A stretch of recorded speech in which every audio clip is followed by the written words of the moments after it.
Bonsoir à toutes, bonsoir à tous, bienvenue sur Radio Fringale, j'espère que vous allez bien. Ce soir, émission sur le Tour de France, la dernière de la triptyque des previews qu'on a pu faire jusqu'à maintenant, enfin du triptyque des previews, pardon. On a commencé par l'étape où tout allait jouer, qui est encore dispo et que vous pouvez toujours regarder si vous l'avez pas encore vu.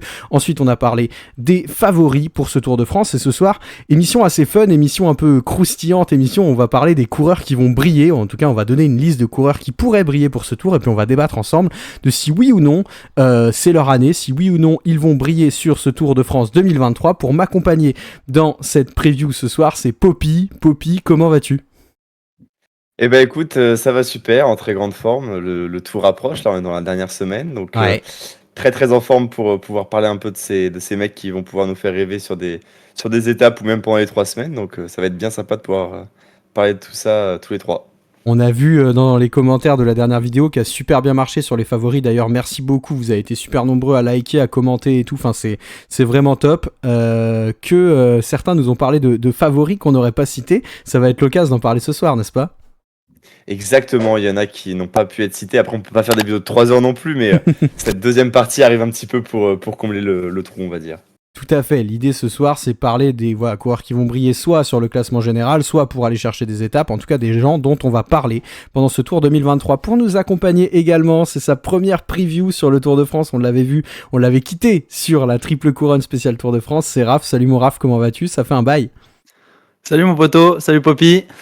Je suis très très chaud là d'en parler. J'avais noté un petit peu dans les noms que je voulais dire, des noms qui sont sortis dans les favoris et gros soutien à Poppy qui a parlé de Romain Bardet. Merci Poppy.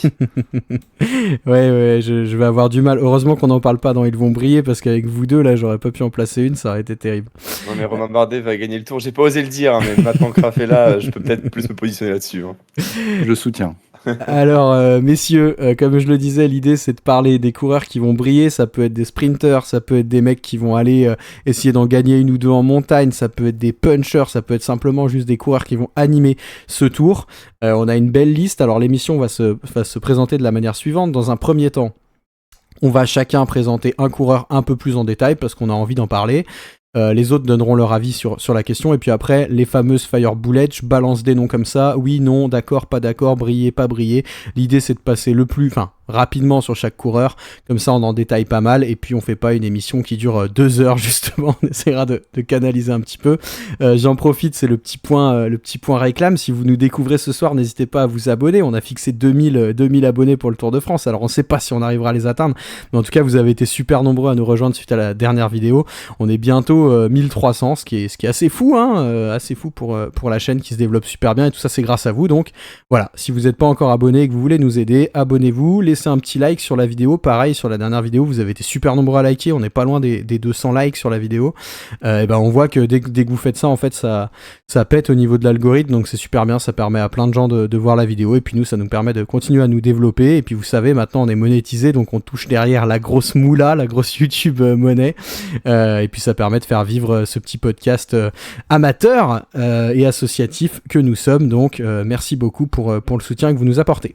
Messieurs, point réclame terminé, est-ce que l'un de vous deux se sent l'âme de débuter et de nous présenter le coureur qui selon lui va briller, va animer, va faire le show lors de ces 3 prochaines semaines ? Yes, 100% les gars. Toi t'as pas été là depuis un moment, ça y est, tu prends la main quoi.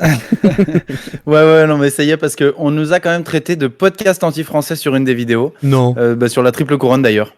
Ah. Si. On nous a traité de podcast anti-français. Alors moi je vais parler d'Alaf, parce qu'on m'a quand même aussi bien targué d'avoir retiré Alaf de mon coureur favori sur Cycling Fantasy. Mais en réalité, il est toujours là dans mon cœur. Et je pense que ce début de Tour de France, ce parcours autour de Bilbao au Pays Basque, l'avantage énormément. Et voilà, je me mouille. Je pense que Alaf va prendre le maillot jaune et le garder pendant 5 jours, une semaine, 10 jours peut-être. Ah, tu le vois premier maillot jaune du Tour ? Ouais, je le vois premier maillot jaune ou deuxième, tu vois. Mais il gagne une étape dans les 3 premiers jours et il garde le maillot jaune pendant un moment. Et qu'est-ce qui te fait dire ça? Parce que du coup, au vu de son niveau de forme, je t'avoue que j'y ai pensé un petit peu, moi aussi, de mon côté. J'ai fait ma compo Cycling Fantasy. Au début, j'avais envie de le mettre, et les championnats de France qu'on a vus hier, là, alors est-ce que c'est culture de l'instant ou pas, je sais pas. Mais les championnats de France d'hier m'ont bien refroidi. J'ai du mal Je sais pas à si y tu les croire as vraiment. regardés, mais. Je les ai regardés. Et bah justement, on voit que c'est quand même un coup de chaud, ça arrive d'avoir des coups de moins bien. Cette journée était particulièrement difficile, avec une chaleur particulièrement présente et particulièrement lourde. Quand on regarde son critérium du Dauphiné, moi je peux pas m'empêcher de me dire qu'il va pouvoir aller faire quelque chose, il va pouvoir nous régaler comme il nous a régalé en 2019, en 2020. Et j'ai envie de le revoir. Alors peut-être que je parle avec le cœur, peut-être que c'est parce qu'il est français, c'est même sûrement parce qu'il est français, mais je veux le voir fonctionner sur ce début de Tour de France. C'est fait pour lui. Régale-nous.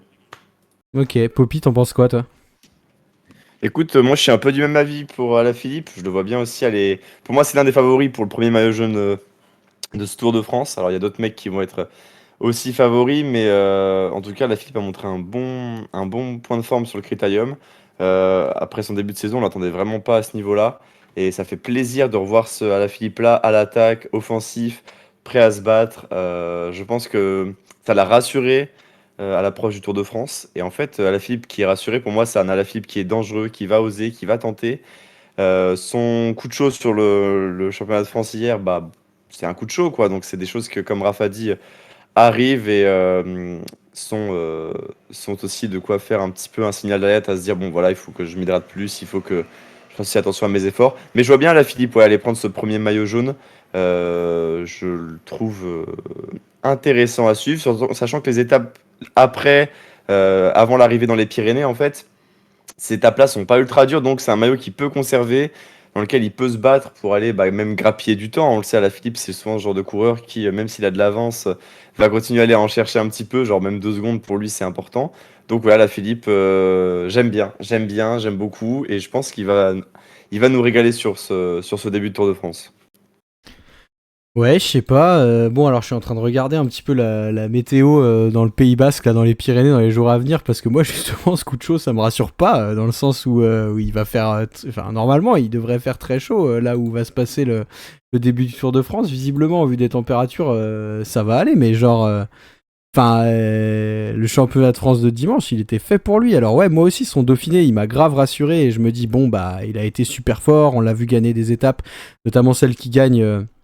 Devant Carapaz et Laporte, et on était super contents. Derrière, il a montré qu'en montagne ça allait, enfin en moyenne montagne, c'est vrai qu'il a des jambes, mais je sais pas, j'ai l'impression que l'adversité elle est encore un cran au-dessus, quoi. C'est-à-dire que on va pouvoir en parler maintenant, hein, parce que du coup c'est la suite logique pour déboucher si on parle de premier maillot jaune, mais les gars, pendant qu'Alaphilippe il fait ce Dauphiné là, Mathieu Van Der Poel de l'autre côté, sur le Baloise Belgium Tour, il est exceptionnel, quoi. Et quand je vois le début de ce Tour de France, je peux pas m'empêcher de me rappeler justement du Tour de France où ok, Alaf prend le premier maillot en 2021, mais derrière il se fait fumer par Van Der Poel qui lui arrive à le garder bien plus longtemps, et j'ai un peu, je sais pas, j'ai un peu l'impression que c'est ce qui pourrait se passer là. Il y a un mec qui, pour moi, sur ce début de tour en tout cas, peut prendre le maillot et le garder et va être hyper fort, c'est Mathieu Van Der Poel. On a vu que quand il se prépare pour un Tour de France, il est capable d'être monstrueux dessus. L'année dernière, c'est un peu on a un peu une mauvaise vision finalement parce qu'il arrive complètement cramé après son Giro, mais là en fait j'ai peur que Alaf, on le voit trop à l'attaque, un peu comme justement ce qu'il avait fait en 2021 où il avait pris le maillot au début, puis après il attaquait tous les jours et tout, ça n'avait ni queue ni tête. Alors on savait pas s'il se préparait vraiment pour les championnats du monde, ou enfin voilà quoi. Mais là je me dis, j'ai l'impression qu'en fait il sera en dessous de mecs comme Van Der Poel, quoi. Et du coup, en fait, j'ai peur qu'il passe un peu le tour comme le même de 2021, en mode tous les jours, à la fait dans l'échappée, et finalement, il en touche pas une. Ce qui me briserait le cœur, hein, parce que moi aussi, je l'adore, c'est un de mes coureurs préférés, et qu'est-ce que je kifferais le voir prendre le maillot et le défendre. Parce que je pense que s'il le prend et qu'il est en grande forme, il peut peut-être même sortir des Pyrénées avec, enfin, on sait jamais, mais...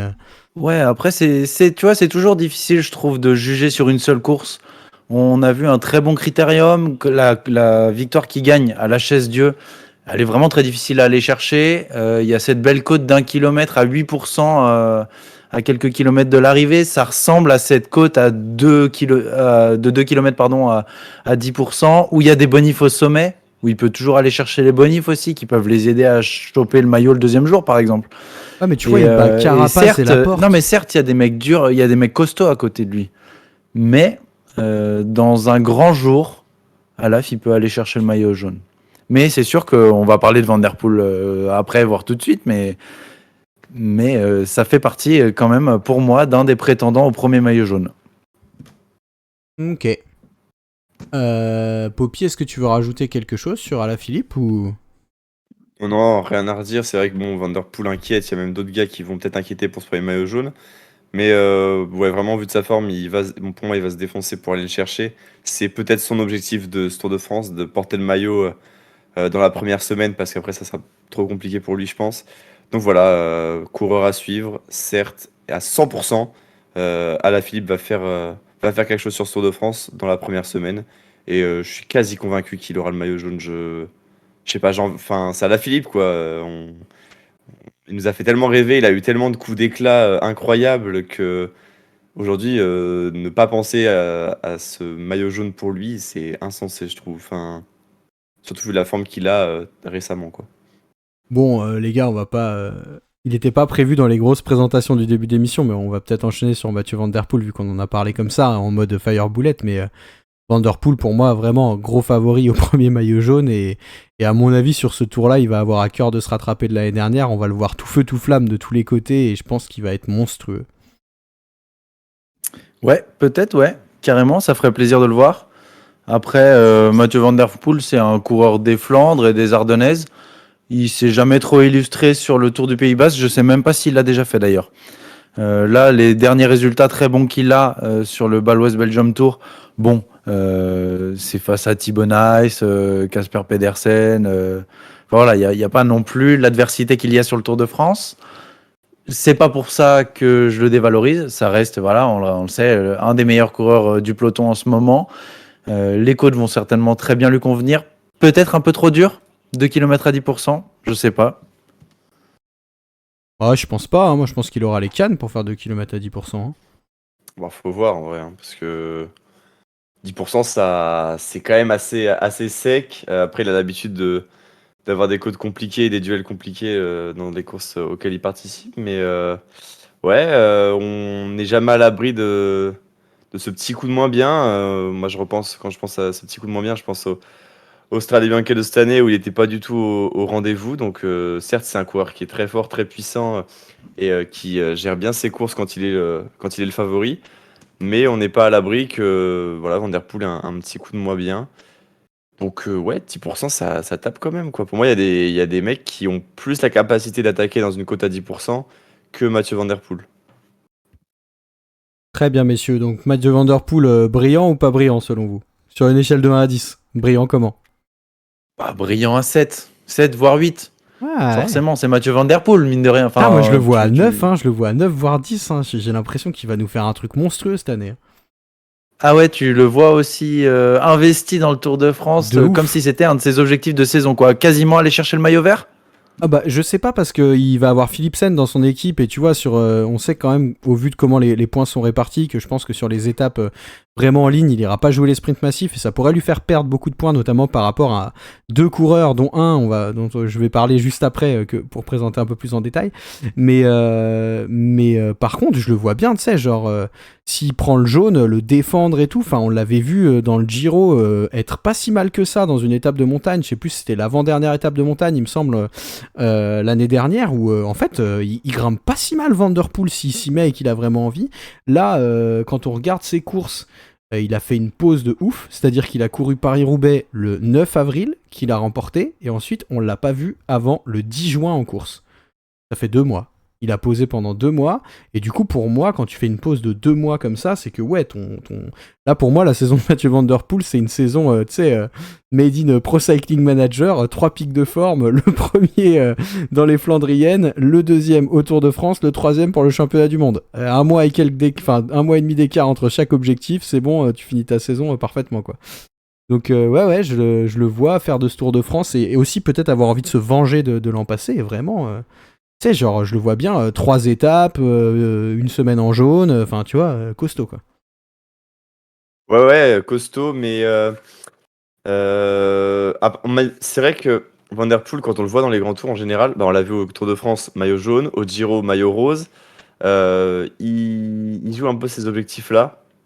Après, il est capable aussi d'aller le chercher, même s'il l'a pas les premiers jours, il est capable d'aller le chercher sur des étapes où il sera peut-être plus à l'aise. Mais moi, j'ai peur que justement, bah, certes, là, il gagne le Tour de Belgique. Il est sorti vainqueur aussi de Paris-Roubaix, mais il a peu de courses. Il se prépare pour ce Tour de France. Il y a des gars qui sont en pleine force, là, dont on parlera après, et qui, eux, ont des courses dans les pattes, et qui ont du coup cette capacité d'avoir roulé dans des World Tours. Donc voilà, j'ai l'impression que Van Der Poel va briller quand même, parce que c'est Van Der Poel évidemment, mais je le vois peut-être aller un petit cran quand même en dessous que certaines personnes. Par rapport à Philippe, par exemple, dont on vient de parler, je le vois quasiment au même niveau, voire presque un peu en dessous en fait, dans la capacité à faire quelque chose dans ce début de tour.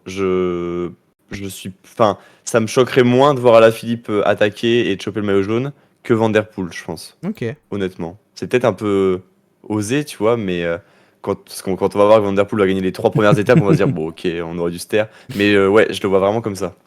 Oui, un peu Ok. osé, Poppy, quand même. Ok, messieurs. Et bah écoutez, et moi, il y a un autre coureur que je mets. Alors, si Wout. Bon, Wout a dit qu'il jouait pas le maillot vert et qu'en plus il se barrerait peut-être quand il aurait la naissance de son deuxième gosse, donc voilà. Et du coup, pour moi, le favori que je vois bien là, pour le maillot vert cette année, c'est Binyam Girmay. Alors Binyam Girmay, il a fait un début de saison un peu spé parce que en fait, alors il était très en forme en début de saison.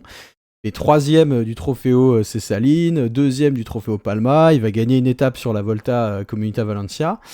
Derrière, il fait un Tirreno Adriatico où sur 2 sprints massifs, il fait troisième et quatrième. Donc on voit que ça fonctionne bien en sprint massif, Binyam Girmay. Hein. Derrière, Milan-Turin, Milan-San Remo, c'est moins bien. Il fait une campagne d'Ardennaise vraiment pas top. Et puis là, il revient plutôt en canne. Il fait quatrième de la Bruxelles Cycling Classic. Il va chercher une belle étape sur le Tour de Suisse, l'étape numéro 2. Et je pense qu'il s'est vraiment bien préparé pour le Tour de France, l'ami Binyam. On a vu l'année dernière que quand il était préparé pour un grand tour, notamment sur le Giro, il était monstrueux. Alors malheureusement pour lui, il s'est mis un bouchon dans l'œil. Et c'est pour moi ce qui l'a empêché d'aller chercher le Cyclamen qu'il aurait pu largement remporter. L'année dernière, sur le Giro, Binyam Girmay, c'est une deuxième place, une quatrième place, une cinquième place, une quatrième place, une cinquième place, une première place. Pour un premier grand tour, le mec, il est tout jeune, 23 ans, il fait ça. Et cette année, au vu du parcours du Tour de France, un mec qui passe pas trop mal les bosses, qui est très bon en sprint massif, qui est très bon puncher. On se rappelle qu'il a quand même fumé Van Der Poel sur une arrivée pure puncher en mode sprint de costaud où on part tous les deux à presque 500 mètres de la ligne et on voit qui tient le plus longtemps. Je pense qu'il va briller. J'aimerais vraiment le voir briller parce que l'année dernière, il m'a vraiment fait rêver sur l'année. J'adore ce coureur. Et ce début de saison un peu mi-figue, mi-raisin, où il perf, mais peut-être pas au niveau des attentes qu'on avait de lui l'an passé. J'aimerais bien là qu'il revienne et voilà, qu'il dise bah écoutez, moi là mon gros objectif de l'année, c'était le Tour de France. J'arrive, je suis prêt, je suis chaud et je vais tout péter. Et clairement, j'en fais un des très grands favoris pour le maillot vert cette année. Il aura l'équipe pour être avec lui. Je pense qu'il va être leader hein, chez Intermarché ou Antigobert. Enfin, Circus Wanty, pardon. Et ouais, j'ai hâte de le voir sur ce Tour de France. Je suis vraiment hyper excité et tout. Et je kifferais le voir en vert à Paris. Ce serait incroyable. Bah, alors le maillot vert, je pense que j'ai pas du tout la même perception pour Girmay par rapport à ça. Il y a trop de concurrence pour le maillot vert, hein. Groenewegen, Mais il grimpe pas, Philipsen, Groenewegen, tu Jacobsen. vois. Oui, il C'est grimpe que pas, des mecs certes. qui vont pas gagner des points sur des étapes où Girmay va Ouais, en mais gagner. Girmay, pour moi, c'est un mec qui va pas gagner le sprint cette année, hein. On a vu le niveau de Philipsen et de Jacobsen qui était plutôt pas mal. Girmay, cette année, à part une étape sur le Tour de Suisse devant Van Aert et Demar, bon, c'est pas non plus la joie. L'année dernière, il nous fait vraiment une super saison. Alors peut-être qu'on avait beaucoup d'attentes par rapport à lui. Ça, c'est une certitude, je pense. On avait beaucoup d'attentes par rapport à lui. Et puis, ouais, je sais pas, j'ai peur. Alors oui, il a une bonne équipe avec Tennyson pour l'emmener et puis du Adrien Petit. Donc en vrai, c'est vraiment bien pour t'emmener sur les sprints. Mais j'ai l'impression que voilà, ça va être quand même un petit peu compliqué pour Guilhermet de s'exprimer dans ce Tour de France. Alors après, peut-être qu'il va me faire déjouer évidemment et prendre une première place et gagner le maillot vert, mais j'y crois moyen en vrai pour Guilhermet. Je pense que cette saison-là, elle va être un petit peu plus compliquée que l'année dernière. L'année dernière, c'est là où un petit peu il a explosé. Et voilà, je pense qu'elle essayer de se battre dans les sprints. Déjà, s'il fait genre, je pense, des top 3 des top 5 ça sera déjà pas mal. Mais ouais, j'ai du mal à le voir performer dans ce Tour de France. Ouais, je suis plutôt du même avis que Poppy, sachant que dans son équipe, il y a quand même Lilian Calmejane. Je pense que la Wanty va tout jouer pour Calmejane. Hein. Mais Tu non, l'attends toujours, trop d'ailleurs. inconstant cette année. Trop inconstant cette année pour Guilhermet. Pas du tout le même début de saison que l'année dernière. Comme l'a dit Poppy, il pourrait nous faire démentir, mais à part son sprint au Tour de Suisse, il n'y a pas grand-chose qui m'est émerveillé cette année chez Bignam. J'aimerais le voir gagner. C'est un coureur que j'aime beaucoup. Il était très très beau l'année dernière. Force à lui, mais je pense pas qu'on puisse s'appuyer sur ses résultats de début de saison du Trofeo Salines et du Trofeo Palma pour dire qu'il va être costaud cette année, quoi. Ah ouais, vous mettez qui du coup dans le classement du maillot vert devant lui, hormis Van Aert? Bah, Philipsen, déjà. Ok. Jacobsen aussi. Philipsen, rappelez-vous quand même de sa saison de classique. Il a été très très fort. Et j'aurais eu tendance à dire Demar s'il avait été sélectionné. Haha. Mhm. Et sinon, si j'en avais vu un autre, mais je me rappelle plus. Putain, pour moi, c'est vraiment le prototype. Enfin, Binyam Girmay, c'est un Van Aert, quoi. Il grimpera juste moins bien dans la montagne, mais il peut passer un paquet de boss que genre Groenewegen, Jacobsen passeront pas de sûr, quoi. Notamment sur les premières étapes. Ah ouais, bah sur les premières étapes, je le vois pas passer les boss, tu vois. Ok. Et bon, je Intéressant. pense aussi, tu vois, Philipsen est meilleur que Guilhermet au sprint, je pense, et aussi Oui. passe bien les bosses, comme Raph l'a dit, il a fait une super saison. Je pense que Van Der Poel, même maillot jaune, va bosser dans les sprints pour Philipsen aussi. On a vu que ça pouvait être un très bon meneur de sprint pour Philipsen. Donc ouais, il y a vraiment des mecs qui se classent devant lui, hein. Même les Groenewegen, on l'a dit, ça va jouer contre lui. Je pense que ça va être léger hein, pour Guilhermet dans ce tour. Il y a trop de concurrence. Il y a de la concurrence, mais surtout cette concurrence-là, elle est en forme. Et ça l'aide pas du tout, quoi.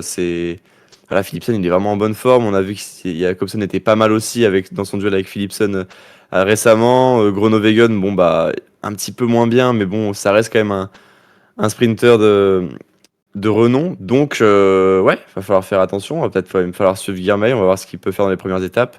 Mais j'ai un petit peu de mal à le voir trouver sa place dans ces sprints. Et pour moi, s'il fait des top 5, c'est déjà vraiment très très bien, quoi. Eh bien moi, messieurs, il est dans mon équipe Cycling Fantasy.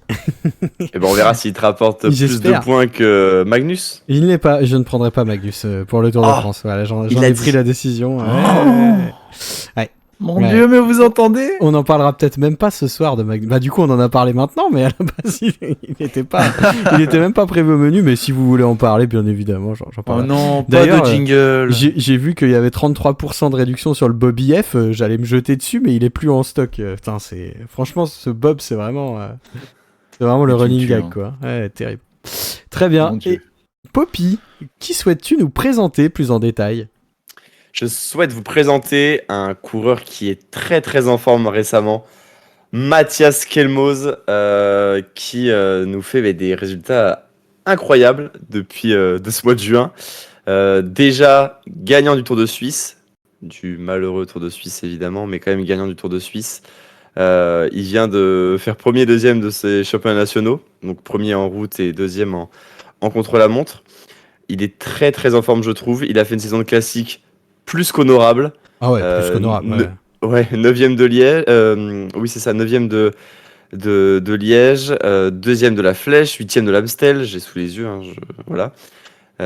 Il a fait vraiment une super saison. Là, il est dans une super forme. Vainqueur du Tour de Suisse. Enfin, quand même, il y avait des noms au Tour de Suisse hein, qui étaient là. Donc, bah, ouais, il est très très en forme. Il a montré aussi que du coup qu'en chrono ça pouvait tenir le coup. Alors il y a qu'un seul chrono hein, dans ce tour, mais ça permet du coup de garder le contact avec les favoris. Ouais, je le sens bien, il grimpe bien, il a un bon punch aussi. Il sait rouler, en fait c'est un mec qui sait tout faire. C'est le Alaphilippe danois, on peut dire un petit peu Skelmos. Mais voilà, il a montré qu'il pouvait être au contact des meilleurs, qu'il pouvait aller jouer de la gagne dans plein d'étapes.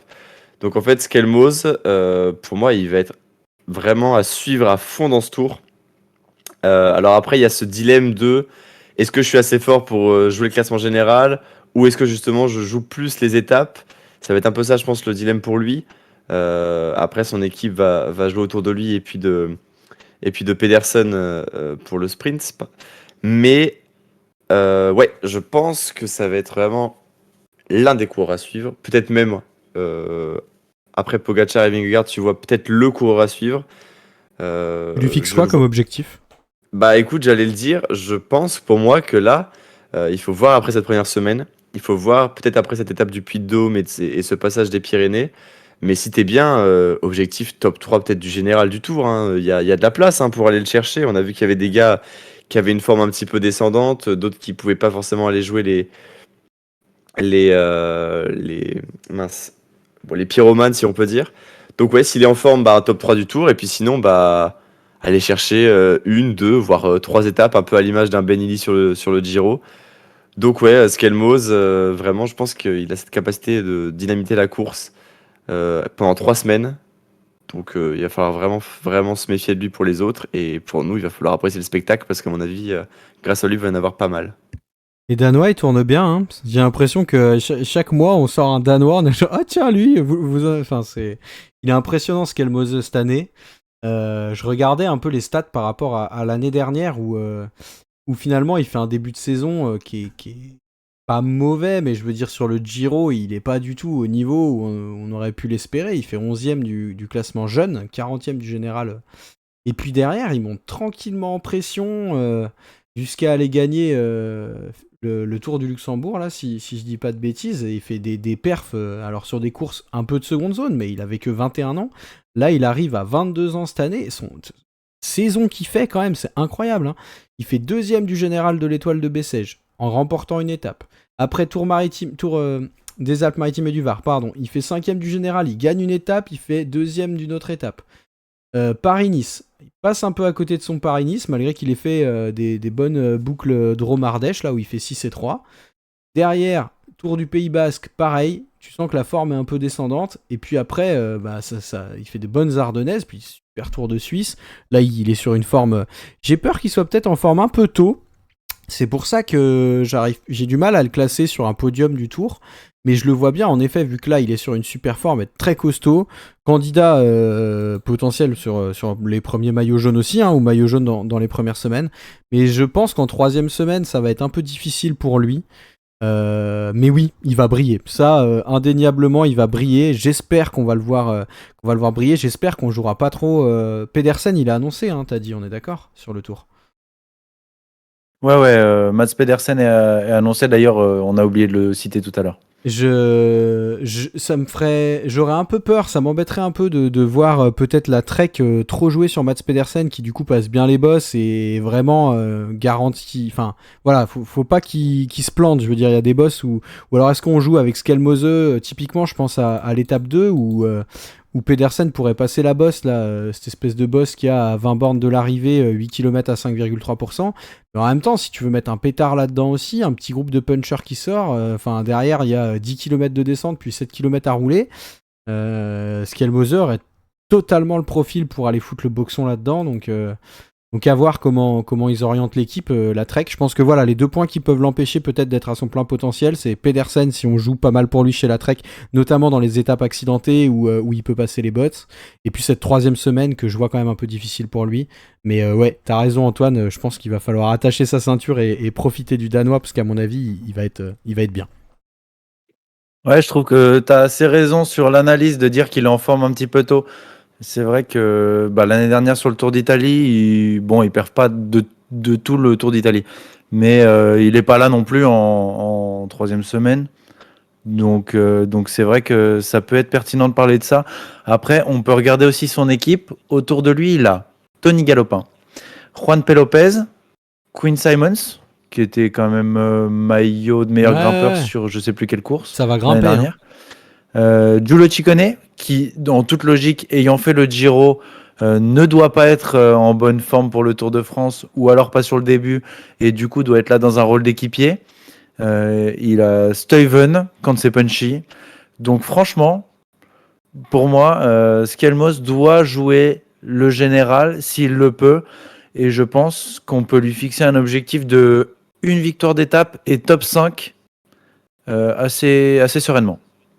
C'est vrai qu'en fait, moi, tu vois, sa compo, elle me rassure pas de ouf dans le sens où je vois bien les Trek se dire putain, mais on a une équipe où tous les jours t'as un vainqueur potentiel, quoi.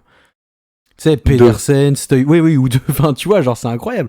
Stuyven, non, vainqueur potentiel de quoi? d'étape.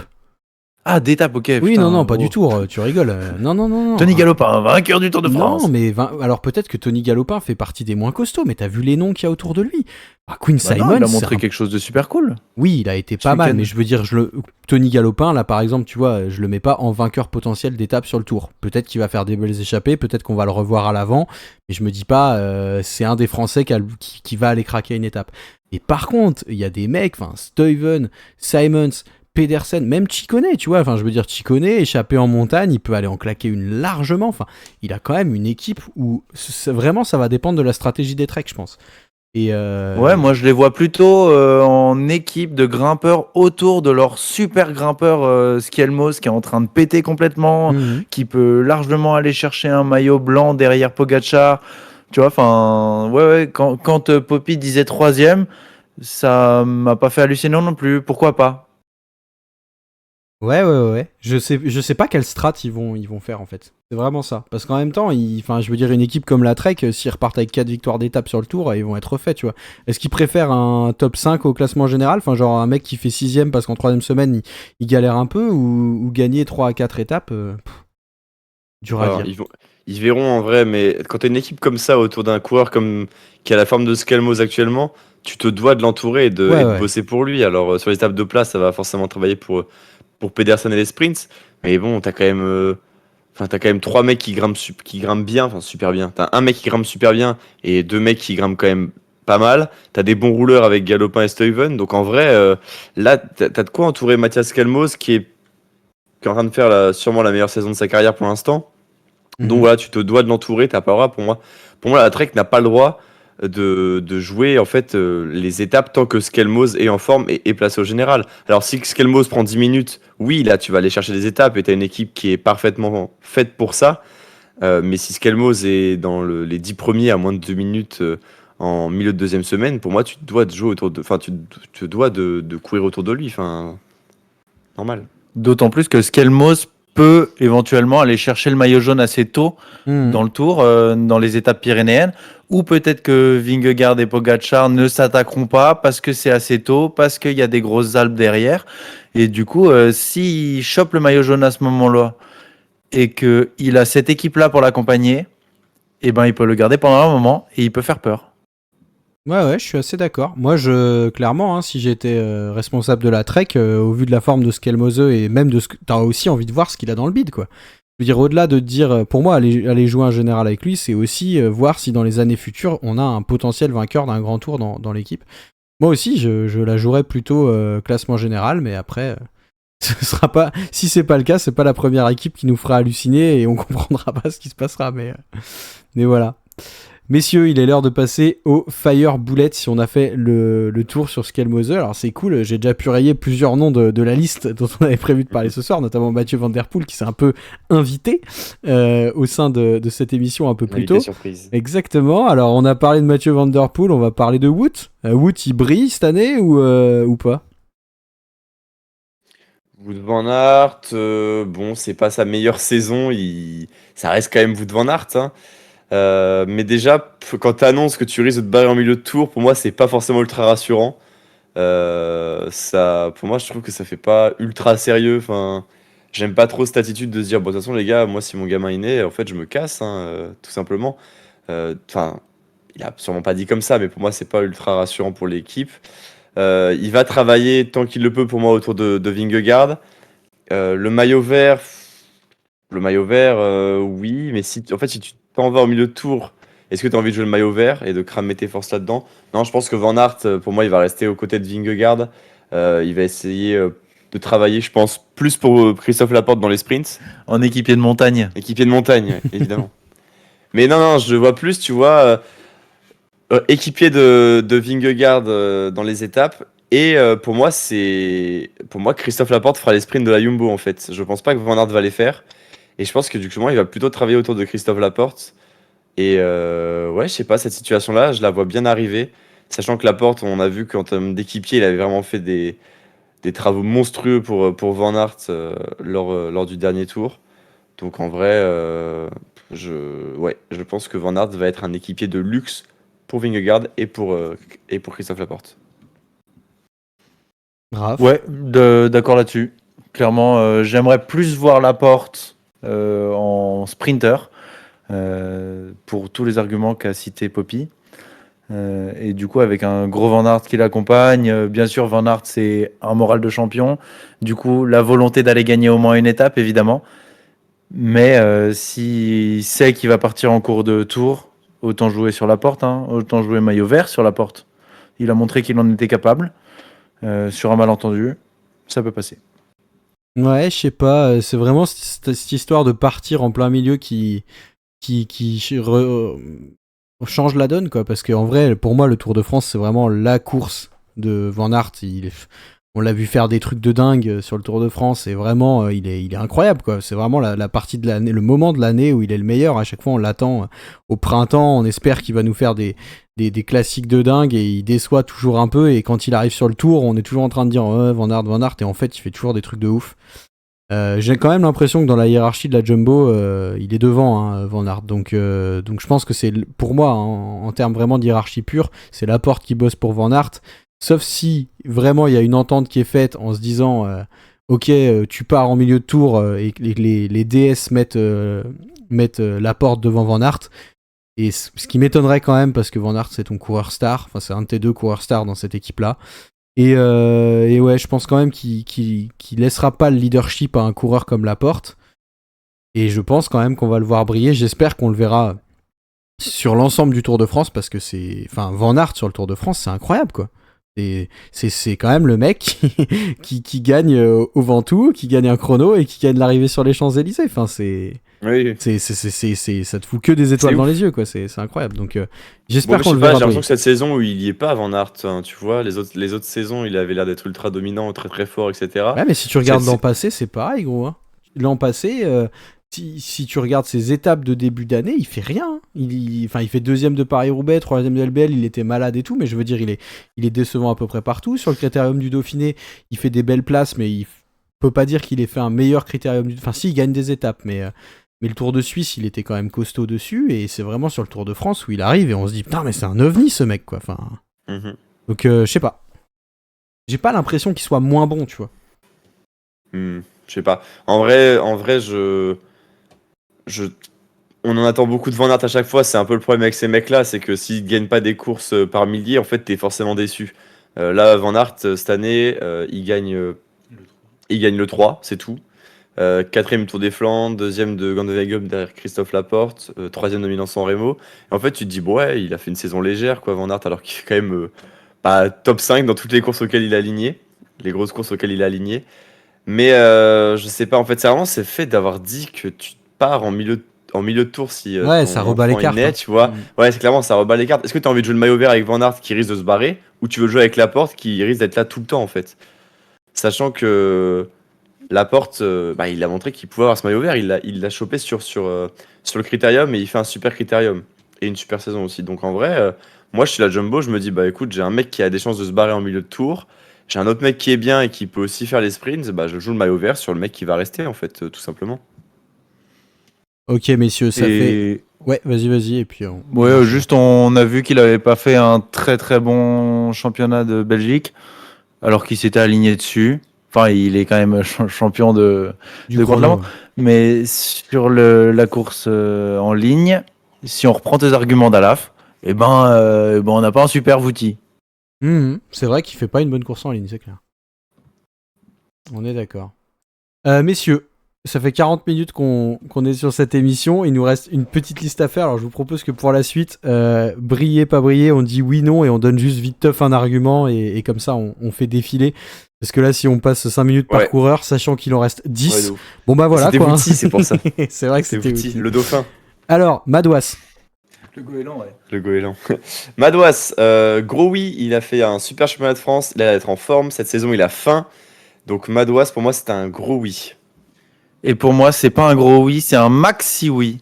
Puisque l'année dernière, en travaillant comme un ouf pour Godu, il termine 11e du classement général. Aujourd'hui, il a l'air d'être encore plus en forme. Hier, il a assommé la concurrence. Hier, c'était dimanche, c'était le championnat national. Hein.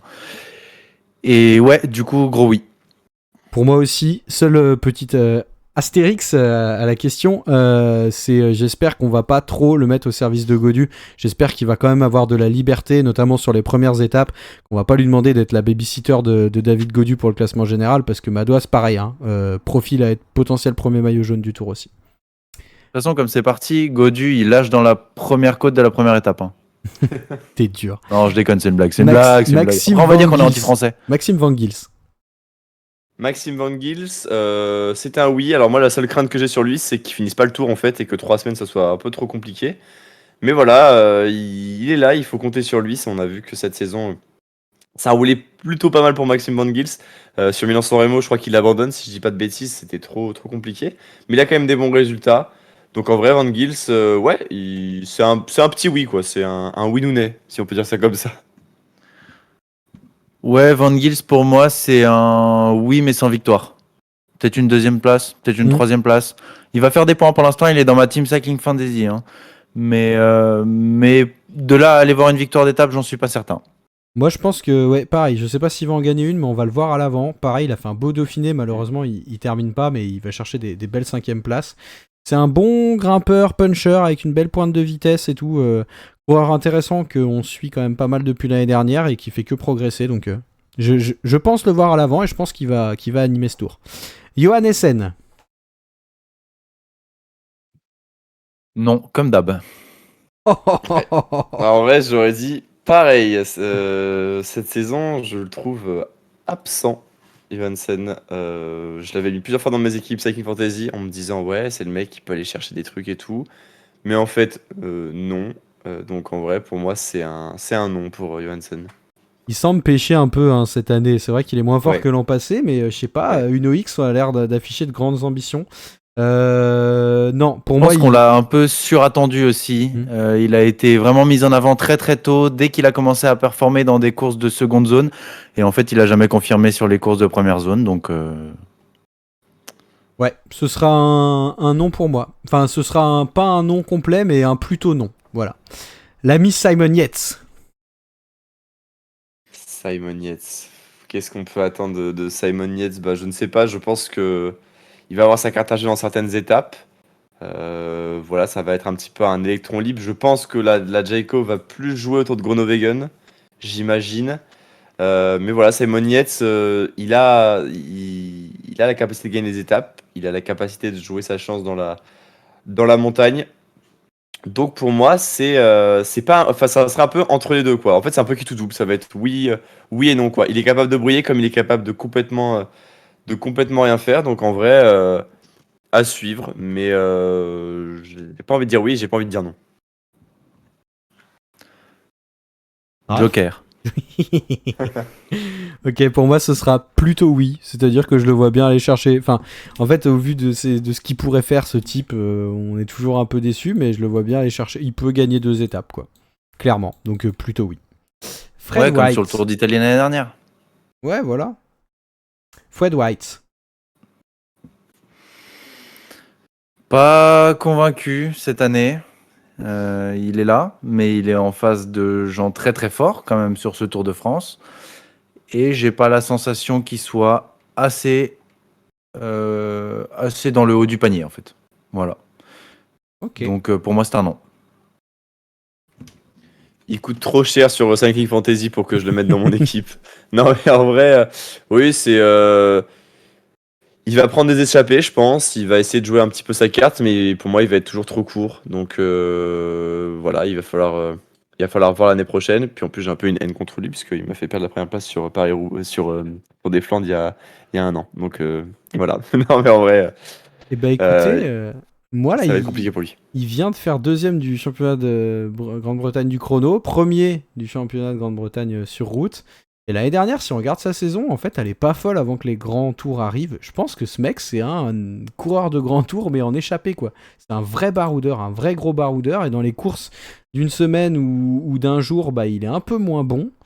Mais même si il est quand même costaud. Mais je veux dire, je pense que par contre, il monte en forme quand même. Hein. Il est pas trop mal. Il est allé chercher une belle 4ème place sur le chrono sur le Dauphiné. Il va briller, Fred White. Je lui fais confiance. Je pense que on va le voir à l'avant et animer des échappées. Et c'est cool parce que c'est quand même un coureur qui se donne. Il aura un beau maillot. On reste chez les British. Tom Pidcock. Oui. Comme ça, pure intuition. Voilà, j'ai pas forcément de quoi argumenter énormément. Tom Pidcock, quand il y a des grosses occasions, bah souvent il est là.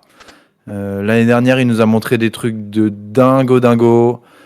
Et j'aimerais bien qu'il nous remonte des trucs comme ça. Il a montré qu'il était excellent descendeur. S'il prend l'échappée sur la première étape pyrénéenne, je crois que ça se termine par une descente et un flot plat montant.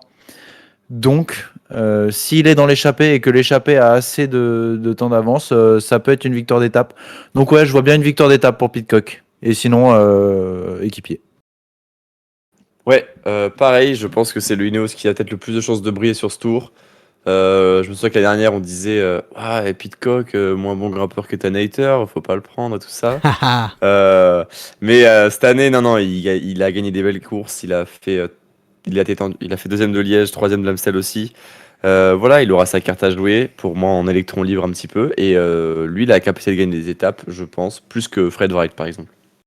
Je suis assez d'accord, je le vois bien briller. En plus, il va être peut-être moins équipier que l'an passé parce qu'il y a 3 leaders potentiels chez Ineos et à mon avis, il y a un moment, vu qu'il en a gagné une l'an dernier, Pidcock, il va avoir ce statut de potentiel vainqueur d'étape qui pourrait sauver le tour des Ineos. Il va être laissé assez libre.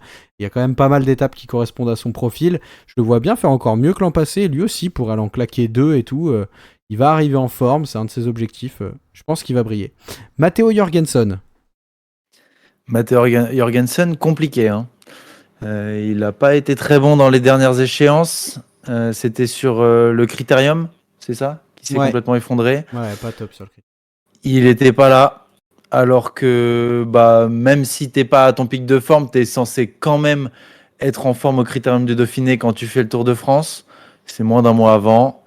Donc, à regret, je dirais non. Mais je suis pas convaincu non plus, pas à l'abri qu'il nous claque une étape, hein. Mais ça sera pas comme on l'attend en tout cas. Ouais, Jorgensen m'a un peu déçu là sur la fin de saison, j'attendais beaucoup de lui. Il avait fait un bon début de saison.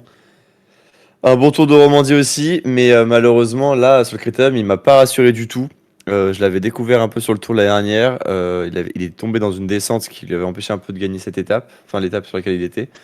Mais voilà, donc ouais, Jorgensen à voir. Peut-être qu'il peut essayer d'en gagner une en deuxième ou en troisième semaine, mais j'ai l'espoir, mais j'y crois pas trop quoi. Bien moi messieurs, je vois bien Jorgensen prendre le pouvoir dans ce Tour de France et mettre Enric Mas de côté et aller chercher le leadership. Et si, voilà. Je sais pas, ok, il a pas été rassurant sur le Dauph, mais il fait un super début de saison, il est à l'aise sur plein de terrains et tout, il pourra gagner du temps là où Mas pourrait en perdre. Et ouais, franchement, j'espère, ouais. S'il est en forme, c'est sûr, hein, parce que vraiment quand il est en forme, il est vraiment performant comme tu as dit partout. Donc si on voit qu'il est en forme, ça va être super intéressant. Mais j'ai peur qu'il soit pas en forme. On est quand même sur 1m91 pour 65 kg. C'est ce genre de carcasse, mon gars. C'est quelque d'allumette. Ouais, exactement. Ok, très bien. Coureur suivant. Ça commence par Thibaut, ça finit par Pinot. Ça commence par Thibaut, ça finit par Pinot. Ça me dit rien. Désolé. Ok, bah coureur. C'est un énorme oui.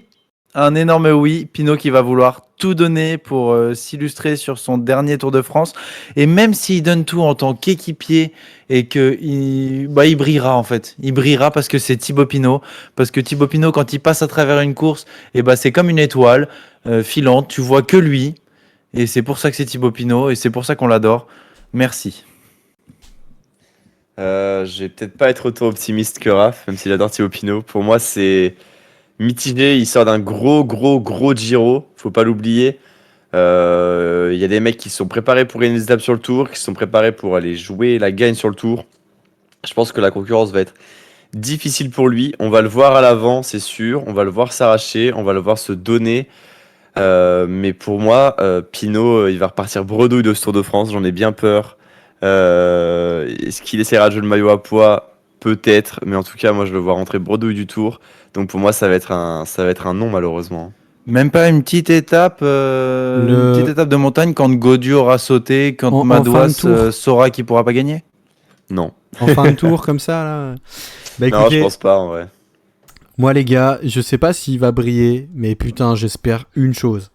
C'est qu'il va aller en chercher une, que ce sera celle où on sera tous réunis à Belfort pour ce méga live de fin de tour là, qui sera dans l'échappée, que ça va se battre jusqu'au bout et qu'à un moment dans la montée vers le Markstein, il en mettra une qui gagnera mètre après mètre et qu'on sera tous là à hurler dans nos micros, que les gens qui seront avec nous en train de regarder le live seront en train d'hurler dans leurs micros aussi et que putain ce sera exceptionnel.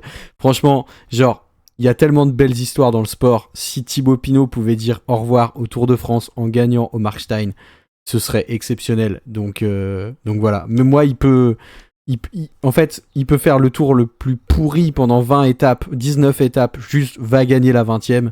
Et voilà. Mets-nous pour une dernière fois, quoi, des étoiles dans les yeux, fais-nous chialer. Et voilà, ce sera parfait. Ah mais s'il fait ça, je pense qu'on fond tous en larmes Ah bah, immédiatement. Plus que ça. Axel Zingler, messieurs. Axel Zingler, oui. Oui. Je pense qu'Axel Zingler, il va jouer crânement sa chance. Il en est capable cette saison.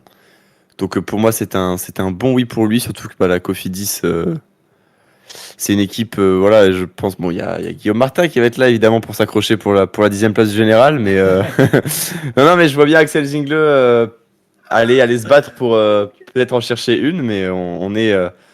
Moi, je suis assez confiant sur lui. Je ne cautionne pas du tout ce que vient de dire Poppy sur Guillaume Martin. Par contre, sur Axel Zingler, oui, merci Théo d'en avoir parlé. Parce qu'il fallait qu'on en parle. Axel Zingler, il est trop beau comme coureur, je trouve qu'il est fantastique et je veux absolument qu'il aille en chercher une. Ou au moins qu'il s'illustre d'une manière ou d'une autre. Ben moi, les gars, on va en entendre parler, mais je pense pas qu'il va briller. Genre, je pense qu'en effet, il va faire du top 10 ou il va être dans des échappées, mais il ira pas je pense pas qu'il ira en chercher une. C'est dommage, hein, c'est un mec pas loin de chez nous, qui a été pendant un moment au CC et TUP et tout. Mais si, il fait déjà 2-3 podiums. Ouais, c'est pas réussi pour toi? Bah, franchement, je sais pas si on pourra dire qu'il a brillé. Non, je sais pas. Bah, attends, Zingler, il a 24 ans. Ouais, mais ça fait pas si longtemps qu'il est au top niveau. Donc je le vois plus faire genre 6 et 4, tu vois, et si à la fin du tour, on l'a vu une fois pour faire 6ème et il est pas dans le dernier groupe de l'échappée, une fois pour faire 4 au sprint, bah je me dirais pas qu'il a brillé, je me dirais il a pas été pas mal placé, mais genre pas brillant. 6 et 4, ouais, mais genre 2 et 3. S'il fait 2 et 3, qu'il est battu au sprint par Magnus Cort Nielsen dans l'étape où il fait 2, et quand il fait 3, il y a Pidcock qui est devant lui et un autre grimpeur, et qu'il est là où on l'attendait pas, dans une étape de montagne de ouf, ouais, là il aura brillé. Ok, cool, merci. Ok, on enchaîne. Kragh Andersen, Søren Kragh Andersen. Oui, je voulais en parler, qu'on en parle. Et il est dans ma team Cycling Fantasy. Kragh Andersen, je trouve que cette année, même s'il n'a pas forcément les meilleurs résultats, je le trouve quand même très fort. Et il a fait quand même une plutôt belle campagne de classique, au moins sur le début en tout cas, sur Milan-San Remo et sur le 3. Il gagne Liège-Born-Francfort en costaud, hein, devant, c'est lui qui emmène le groupe, etc., face au vent. Donc, j'aurais tendance à dire ouais. J'aurais tendance à voir Kragh Andersen ramener des petits puntos. Ouais, moi, un peu moins optimiste que Raph, je pense. Il va être l'équipier de Van Der Poel et Philipsen dans les étapes un peu plus libres, on va dire, quand Van Der Poel aura quitté la route du Tour au bout d'une semaine et que Philipsen aura abandonné. Non, mais plus sérieusement, je le vois pas aller chercher forcément des victoires d'étape. Je le vois vraiment être là en tant qu'équipier et gros équipier de Philipsen et de Van Der Poel dans son équipe. Bah pareil que toi Antoine, Søren Kragh Andersen, tu vois, c'est dommage, hein, mais c'est un coureur un peu comme Quinten Hermans, qui pourrait briller s'il était dans une autre équipe. Mais là, je pense qu'il a Mathieu Van Der Poel qui, comme je le disais tout à l'heure, va faire un tour de ouf. Et il y a Philipsen qui peut aller en claquer 2 au sprint. Et on sait à quel point c'est important pour Alpecin quand même d'avoir des victoires d'étape. Donc ouais, un peu, je pense qu'il va être un peu pas assez fort en fait. Et puis avec des obligations d'équipier qui vont pas lui permettre d'être vraiment brillant et aussi offensif qu'il l'avait été en 2020. Christophe Laporte. Christophe Laporte, c'est un gros oui. On en a déjà parlé tout à l'heure. Je vais pas refaire mon speech, mais pour moi, Christophe Laporte, ça va ramener le maillot vert à Paris. Et ce sera après Vingegaard, la clé de l'équipe Jumbo parce que voilà, Christophe Laporte, il a tout ce mérite-là à avoir. Quand Vingegaard sera tombé et ce sera pas relevé. Ah ouais, vous êtes très chouette là les gars. Il y a un super commentaire sur votre vidéo des favoris du Tour de France qui parle de ça justement. C'est Franck Pasqualani. Allez lire. C'est ton compte. Il prédit justement la chute de Vingegaard. Enfin, en tout cas, il dit que s'il y a une chute de Vingegaard, il se relèvera pas. Voilà, on verra. Mais en tout cas, pour Christophe Laporte, c'est assez difficile à dire. Ça dépendra de la stratégie de l'équipe Jumbo. Oui, dans le cœur. Pas sûr en réalité. S'il mise sur Wout van Aert, c'est non. Sinon, oui. Franchement, tu vois, tu disais si Thibaut Pinot est un super équipier, pour moi, il aura brillé. Je pense qu'en effet, Laporte, ça peut être une des clés de Jumbo. Et déjà l'année dernière, quand dans le Granon, il aide au début et c'est un des premiers à pousser l'offensive pour que Jonas et Primoz fassent tout péter dans le col qui suit. Enfin voilà, moi, s'il fait un tour où il va en chercher une, ou même deux, hein, mais une déjà quand il a sa carte, et que derrière, c'est l'équipier modèle où on le voit tracter Vingegaard et tout, et où il aura brillé. Je pense qu'il va faire un très grand Tour de France, Christophe Laporte. Et messieurs, je crois qu'on arrive sur notre dernier nom. Il est italien, on en a parlé rapidos tout à l'heure, c'est Giulio Ciccone. Et alors avec un parcours du Tour qui pourrait lui correspondre, moi je pense que il va, comme tu disais Raph, peut-être être un peu sur les rotules, cantonné à un rôle d'équipier en montagne. Et je pense que même si en plus on décide de gagner des étapes côté Trek, je pense que ce sera pas forcément la carte numéro 1 qu'on enverra au vu des coureurs qu'il y a autour comme Juan P. Lopez et tout qui pourraient avoir des ambitions. Donc non, pour Ciccone. Sur les rotules, ouais. Après, sur le critérium, il a quand même gagné la dernière étape très dure au bout d'une échappée de très costaud. Avec ce mec-là, t'es jamais à l'abri qu'il aille péter une étape. Et souvent, il va péter une étape quand tu l'as pas dans ta team. Donc, trop cool pour Philou, mais pas trop pour nous. Mais il a pas fait le Giro en fait cette année, Ciccone. Hein. Qu'est-ce qu'on dit? Non, il n'a pas fait le Giro. Pourquoi j'ai dit ça moi Je sais pas. Parce qu'on l'a dit tout à l'heure, je crois, oui, mais c'était une grosse oui, bêtise. c'est ça, c'est une bêtise. Parce qu'il était malade, en fait. Il était malade. On savait pas trop comment il allait arriver sur le critérium justement. Et il n'est pas arrivé en grand seigneur non plus, puisqu'il fait que 11e du général. Il finit assez loin au col de la Croix de Fer. Oui, non, mais attends, moi j'inverse ce que je vais dire en fait. Hein. Il a pas fait le Giro et du coup, pardon, je pense que, alors il va pas être ultra brillant, mais il va être plutôt dans le positif. Donc, ouais, oui. Mais pas assez brillant pour son nom. Ah ouais, d'accord. Ouais, je sais pas. En vrai, je suis en train de regarder là. J'avais pensé un petit peu à Romain Bardet qui s'était préparé pour le Giro et où au final il ne finit pas. Et là, Ciccone avec le fait d'être tombé malade et de du coup rattaqué par le Tour, j'ai l'impression que ça va être assez mitigé quoi. Puis t'as Skelmos dans l'équipe aussi qui va être là. Donc non, Ciccone, ça va être pour moi, ça va être aussi un peu plus un nom, je pense. Voilà, j'ai du mal à le voir aller performer. Alors peut-être qu'il va essayer de prendre l'échappée, mais pour moi, il sera toujours un petit peu trop court.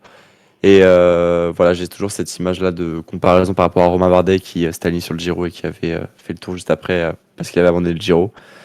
Donc ouais, j'ai peur qu'il soit malheureusement trop court, Ciccone, mais bon, en tout cas, vu la saison qu'il a fait, j'espère qu'il sera au moins au même niveau l'année prochaine parce que j'adore ce mec, j'adore le voir courir et je trouve qu'il a vraiment fière allure sur un vélo. Très bien, messieurs. Eh bien, écoutez, ça fait presque 1 heure. Je crois qu'on a fait le tour concernant ces coureurs qui vont briller sur le Tour de France. Merci pour cette belle émission. Merci à vous.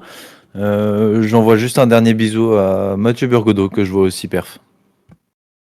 Parfait. Antoine, un mot de la fin? Mot de la fin, ouais, c'était trop cool de pouvoir en parler. Le tour va enfin commencer. Ça y est, on va voir si nos prédictions ont été justes. Et puis voilà, ça va être bien sympa à suivre en tout cas. J'ai hâte que ça commence. On vous tient au jus de si on pète un petit fringue à live jeudi soir.